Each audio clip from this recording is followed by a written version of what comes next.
Vítajte pri sledovaní ďalšej časti seriálu Megafoto. Vedľa mňa ustojí Jan Bernarec z firmy Darian. Ahoj Janči. Ahoj. Povieme si v najbližších desiatkách minút, čo patrí pod štúdiovú techniku a ako sa dá využiť. Sledujte nás ďalej.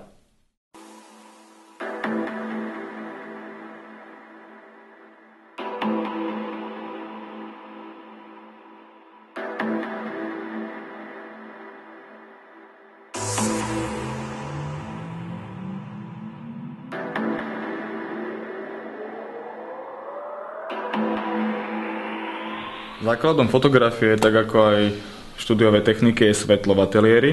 My tu máme štúdiový blesk, ktorý má výkon svetla 500 W, je vhodný do stredne veľkých ateliérov.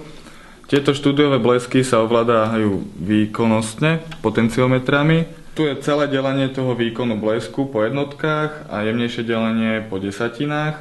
Výkon blesku závisí od veľkosti modifikátora svetla, či už dážnika alebo softboxov a stripboxov. Tento parazol nám presne rozvrhne, odstrelí to svetlo naspäť do miestnosti na fotografovaný objekt alebo subjekt, ktorým to nasvedcujeme. Blesky môžu byť napájané či už do siete cez 220 V, alebo Môžeš mi to prosím pomôcť? Až nie takým ťažkým generátorikom, ktorý má iba nejaké 3 kg. Možno, že výhoda aj tohto generátora, ktorý je vhodný buď do exteriéru, alebo ak náhodou v ateliéri vypadne prúd. Táto rada bleskov Bovens RX je výhodná pre začínajúcich fotoamatérov svojou priateľnou cenou a hlavne tým, že do týchto bleskov sa už zabudoval rádiový prijímač, ktorý je vlastne tu hore. A vďaka týmto bleskom môžete fotiť dnu aj von bez rušenia signálu, než je nejaký infraport alebo potom cez fotobunku. Taktiež to môžeme mať na autobatérii alebo môžeme napojiť na sieť 220. Môže to byť na 220 alebo vlastne na batériovom generátore, pričom ak vám nevyhovuje rádiové odpaľovanie od Bovensu, môžeme to kombinovať s Pocket Wizardom.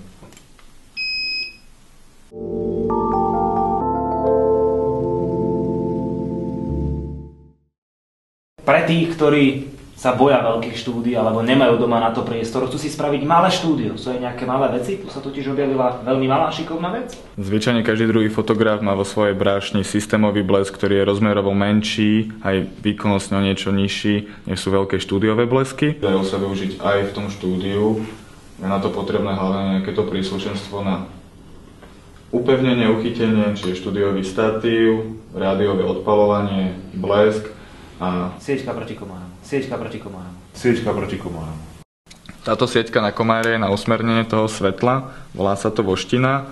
Voštinár, to je môj kamarát. Je to na usmernenie svetla v určitom smere a uhle, aby nebolo rozletané po celom ateliéri. Voština sa používa na dosvedcovanie svetla do vlasov alebo nejaké bodové doplnky. Systémové blesky majú taktiež riadiaciu jednotku vzadu, ako je LCD displej, kde sa dá nastavovať výkon tých bleskov a rôzne skupiny. Pokiaľ fotograf začína fotiť s týmito systémovými bleskami v štúdiu, bude potrebovať určite nejaký statív, či už štúdiový statív alebo fotostatív, na ktorý sa to pripojí. Tu máme druhý rádiový vysielač. Je to vlastne rádiové odpaľovanie Pocket Wizard, určené hlavne pre systémové blesky Nikon a Canon. Neblíka, pozri sa. Bliklo to.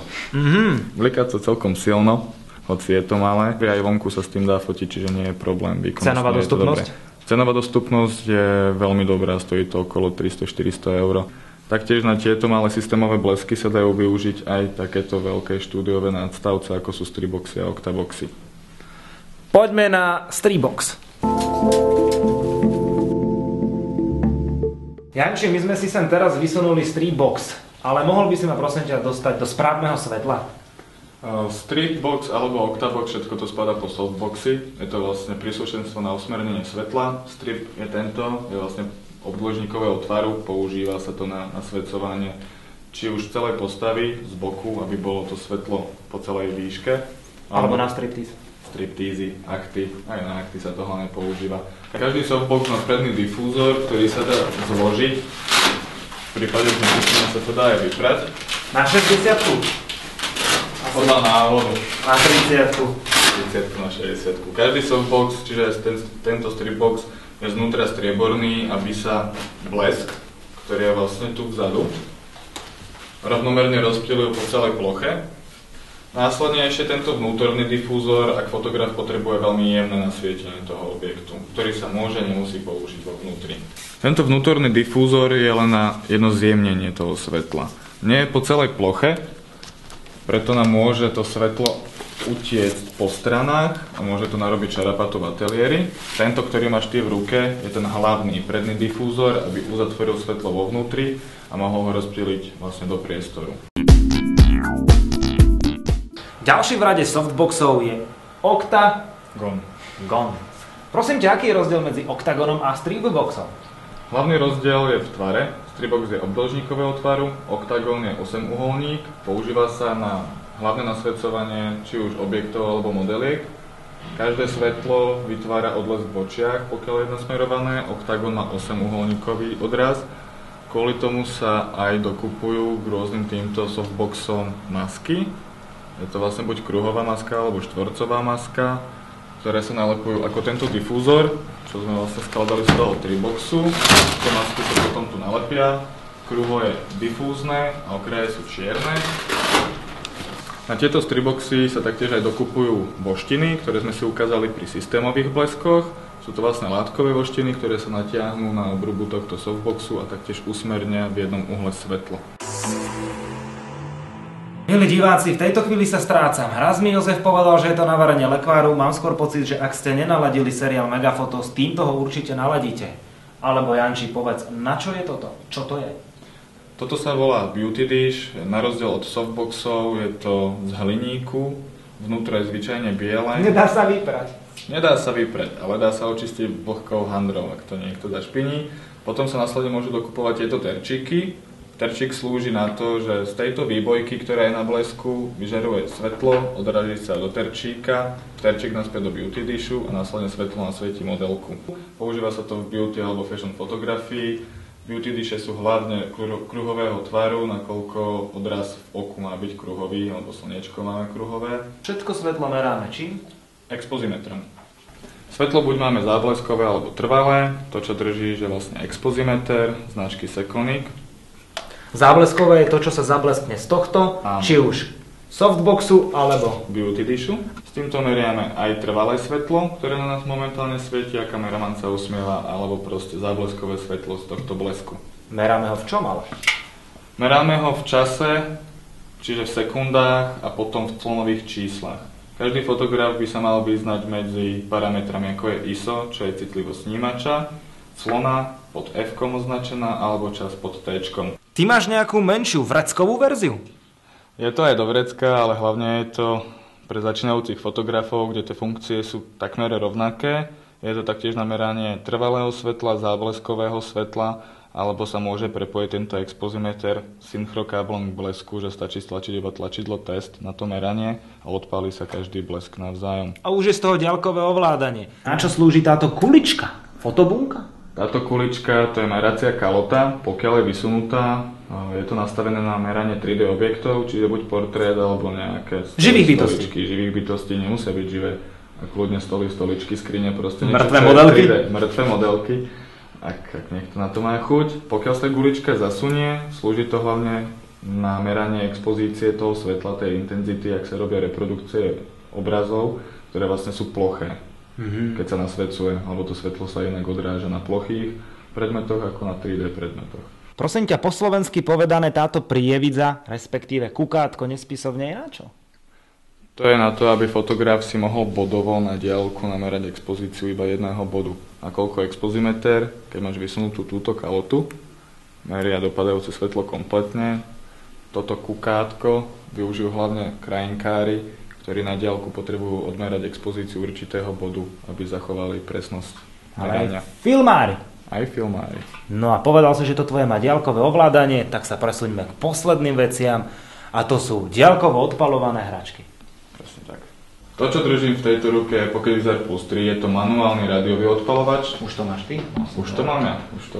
Je to na odpalovanie štúdiových bleskov alebo aj malých systémových bleskov. Pokévizor Plus 3 má 4 skupiny A, B, C a D, pričom si môžete vypínať jednotlivé skupiny, ktoré sú naviazané buď na blesky alebo na fotoaparát. Fotograf si vie ich buď zapnúť alebo vypnúť na rýchlo na diaľku, aby nemusel chodiť po celom štúdiu.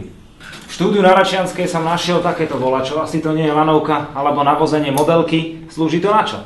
Je to pantograf, slúži to na uchytenie štúdiových bleskov, pokiaľ ich nepotrebuješ mať niekde rozťahané po ateliéri a nechceš zakopnúť o šnúru a zničiť svoju techniku. Dá sa nastavovať výška, ako potrebuješ, jazdí to po celom štúdiu v koleniciach.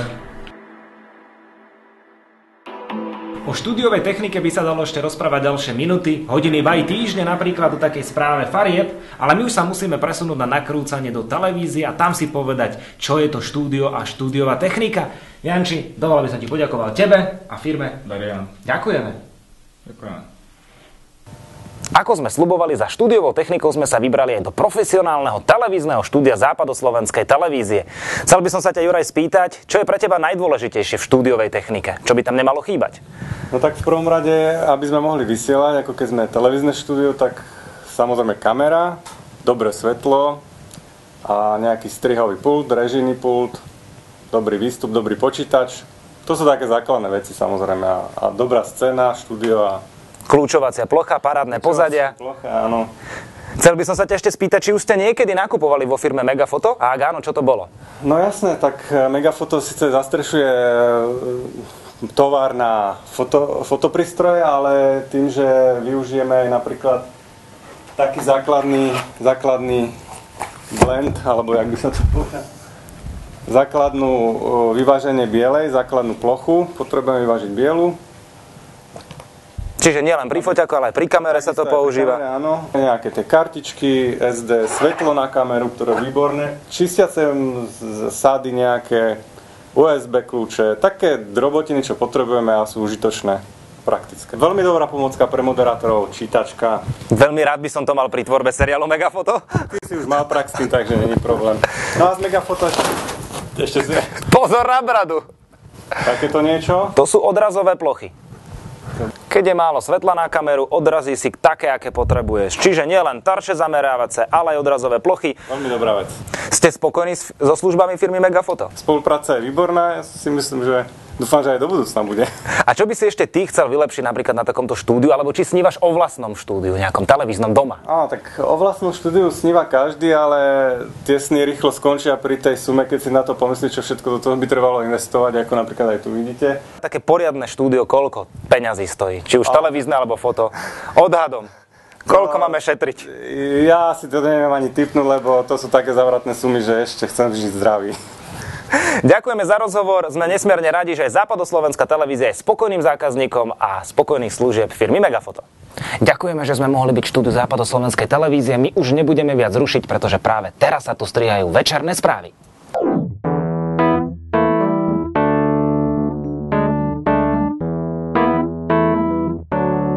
Aký je teda rozdiel medzi oktagonom a Oktagon.